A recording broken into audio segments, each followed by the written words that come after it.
कोरियामा चाहिँ अब खेतीको सिजन सुरु भयो। अब धान रोप्ने लगभग कति ठाउँ रोपिसके, अब चाहिँ रोप्दैछन्। अब यहाँ पनि रोप्ने कार्य भइरहेछ, यी ट्र्याक्टरले अहिले जोतिरहेछ। यहाँ चाहिँ कोरियामा चाहिँ मैले देखेअनुसार चाहिँ यिनीहरूले एक दुईचोटि जोतेर पहिला बाँझो फुटाएर छोडिदिने, त्यसपछि माटो धुल्याउने, अनि त्यसपछि त्यहाँ मोल हालेर अनि त्यसलाई चाहिँ मजाले 2 हप्ता जति पानी हालेर भिजाइदिने भनेको। माटो कुहाउने अरे, त्यसलाई माटो कुहाउनु पर्यो। अनि त्यति गरिसकेपछि 2 हप्तापछि आएर यस्तै ट्र्याक्टरले मजाले त्यो 2 हप्तासम्म पानी चाहिँ टुटाउँदा रहन्छन् यिनीहरूले। अनि त्यो पानी अनि यसरी टक्क यसरी माटो हिलाएर अनि यसलाई फेरि छोडिदिँदो रहेछन्। तल देख्न सक्नुहुन्छ, यसरी हिलाएर यसरी छोड्दो रहेछन् होइन।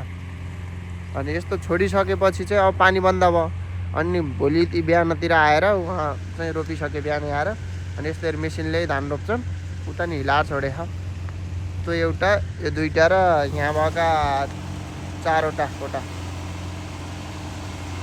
यिनीहरू चाहिँ आज तल्लो जोतेर भ्याएर अहिले यो भयो, यो लास्ट रहेछ।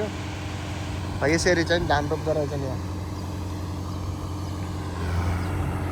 प्रविधिले गरेको काम हो यो चाहिँ, कोरियाको श्रमले होइन, प्रविधि प्रयोग भएको। अनि यो चाहिँ ट्याक्कै कुलाकै छेउमा चाहिँ हामीले चाहिँ खुर्सानी, भेन्टा, करेला सबै लगाएका छौँ यहाँ नजिकै, यही उसका छेउमा।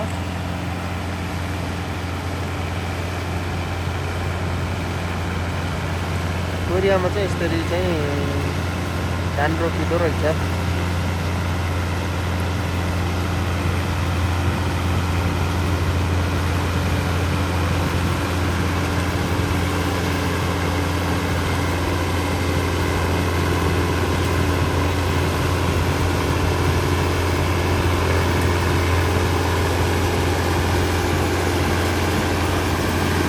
यो चाहिँ कोरिया है, सर्लक कलर। यो चाहिँ हाम्रो कम्पनी हो। यहाँबाट सुरु भएको यो कम्पनी चाहिँ सर्लक यसको वारपारै छ, पारीसम्मको हाम्रो कम्पनी हो। म्याटर्स कम्पनी हाम्रो कम्पनी हो नाम।